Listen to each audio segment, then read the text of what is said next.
Alright. So just got the Dana 60 and 71.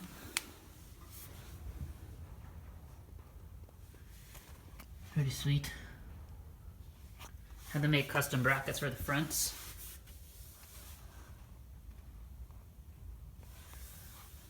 And custom offset brackets for the back.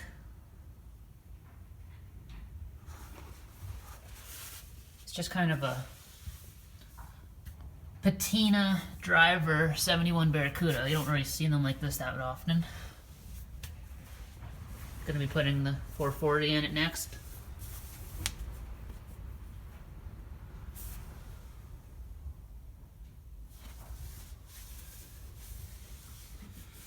Yeah, nothing cooler than a Dana though, man. Makes the car tough real quick.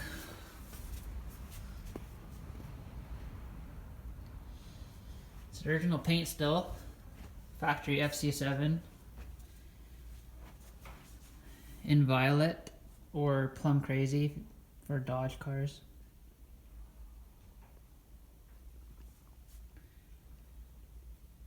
Oh, it's a cool driver.